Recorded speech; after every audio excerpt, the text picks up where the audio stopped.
Hi mga sisi! So tara, dito sa Star City! Yes, pumunta kaming family at yan ang mga rates nila. And rules and regulations. So upon entering, binigay na namin yung ticket. And ayan, 'di ba kailangan pipila kayo mabuti and may stamp. Very nostalgic ang feeling mga sisi ko. Dahil pumunta na kami dito way back nung bata pa ako in college. Parang ang tagal na ng panahon. Ngayon, bumalik kami at ito yung first ride. Medyo nahilo ako dyan mga sisi. At yung mga anak ko, happy sila. And then ito yung second ride na pinunta namin and pumunta na kami dito sa Dinosaur Alive, which is, ayan, make sure na babasahin nyo yung rules and regulations before entering the place. Ayan, 'di ba? Ang ganda-ganda. Alam nyo, sobrang nag-improve ang Star City sa mga pakulo nila or yung mga kanilang talaga mga rides, yung mga pinapakita nila sa mga bata. Alam nyo ba na magta 34 years na ang Star City? O, 'di ba? 34 years na nagbibigay sila ng saya at ligaya sa mga bata at parents na katulad ko. So, 'di ba? Ayan, may photo booth pa yung dinosaur. Kung gusto nyo rin, pwede kayo mag-avail doon. At tuwang-tuwa yung mga anak ko dito sa Star City. Mas malinis sila, mas proper para sa mga bata. Star City, an amusement park in Pasay, Metro Manila was established on February 23, 1991. So magta 34 years na sila ngayon, magta 2025. The park was created as a spin-off of the annual Toys and Gift Fair, a Christmas tradition exhibition that began in 1976. O diba, ang tagal na ng Star City. Ayan, sa mga mahilig sa planets, planetarium. Ayan, so video clip lang ako ng onte para quiet lang tayo mga sisi sa area na to. At ang laki ng screen na, parang 4D ang peg nitong area na ito. So make sure na walang flash yung cellphone nyo and quiet lang tayo while watching these videos. Ayan. So next, ginawa namin is nag-eat lang kami or snacks. Ayan, bumili kami ng popcorn, which is okay naman yung price for me kasi malaki naman siya. And then ayan, naglaro-laro na ang mga bagets sa kanilang mga pag-games. So, hindi included sa ticket yung palaro dito, which is bibili kayo ng tokens para makalaro dito. Well, anyway, ayan, maraming mga games na pwede nyong pagpilian sa area na ito. And itong area na ito, which is, andito rin yung food court and yung first aid, which is binigyan din ako ng first aid agad-agad dahil nahilo nga, sumakit yung ulo ko mga sis. Hindi ako na-inform talaga naman, tumatanda na mami sisi nyo. Ayun, so yun, nag-carousel kami and then okay na ako dyan. Yan. So, gabi na. Talagang inabot na kami ng gabi dito mga sisi. Which is, mas maganda dahil mas maliwanag. Mas makikita nyo yung mga ilaw, yung mga rides. Oh my gosh! Yan, hindi ko... Grabe, di ba mga sisi? Super duper kakatakot. Ewan ko ba, meron talaga akong fear of heights. So, talaga naman kinanker ko para sa mga anak ko, mga sisi. Ayan. So, well, anyway, ang daming rides ngayon ng Star City.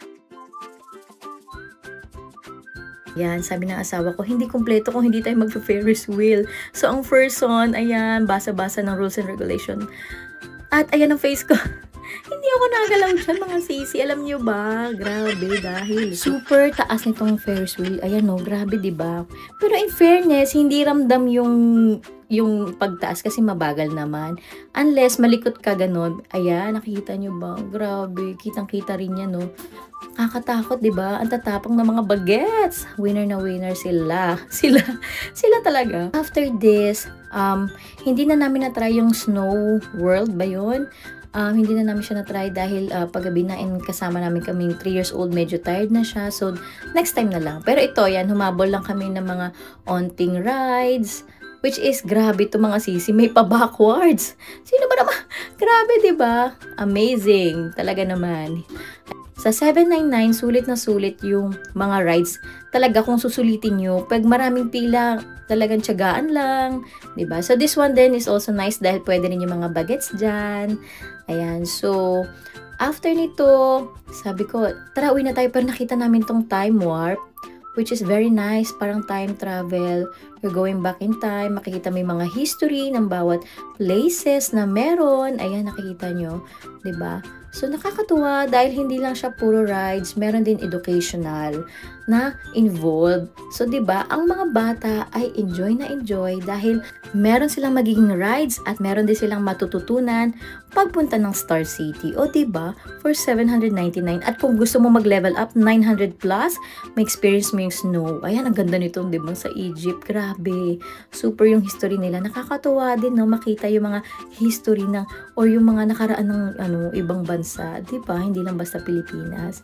Bongga to mga sisi para sa mga bagets. Mag-e-enjoy talaga sila dito.